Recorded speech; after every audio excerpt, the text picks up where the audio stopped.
તો સુરતની હીરા મંદીની અસર મહીસાગર જિલ્લામાં જોવા મળી રહી છે।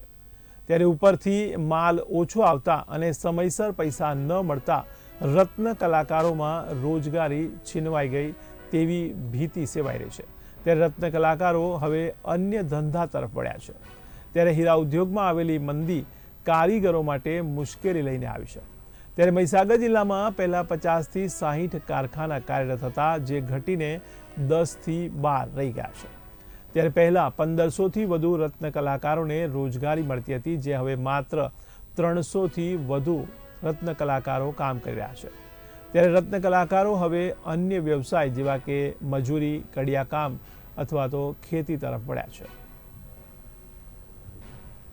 પેલા 100% કામ આવતું હતું અહીંયા હીરા ઉદ્યોગમાં। અત્યારે હાલમાં કામ એટલું બધું મળતું નથી અને પેલા સુરતની હિસાબથી જોઈએ તો અહીંયા 70% કારીગરો કામ કરતા હતા, જેથી 10-12-15 કામ કરી શકતા હતા। પણ હાલમાં એટલું બધું કામ થતું નથી અને તારે 50-60 કારખાના ચાલતા હતા, અત્યારે હાલમાં 10-12 કારખાના ચાલે છે અને કારીગરોને જોઈએ એવું કામ થતું નથી।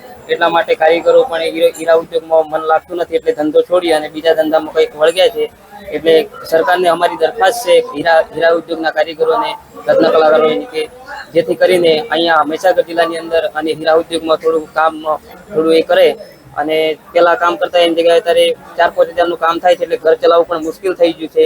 એટલે અમારી સરકારને દરખાસ્ત છે કે કંઈક કરે કારીગરની સાથે। હીરા ઉદ્યોગમાં મહીસાગર જિલ્લાની વાત કરવામાં આવે તો મહીસાગર જિલ્લામાં જે પહેલા 50 થી 60 કારખાના ચાલતા હતા, પણ અત્યારે હાલમાં 10 થી 12 કારખાના ચાલે છે। કારણ કે હીરામાં મંદી છે, મંદીના કારણે હીરા પૂરેપૂરા આવતા નથી, કારીગરને પૂરેપૂરી મજૂરી મળતી નથી। કારણ કે રોજનું 500 રૂપિયાનું કામ જોઈતું હોય એની જગ્યાએ 200 રૂપિયાનું કામ મળે છે, એટલે કારીગરોએ બીજા બધાએ અમુકોએ ધંધા બદલી અને બીજા ધંધામાં, ખેતી કામમાં, કડિયા કામમાં એમ વળગ્યા છે।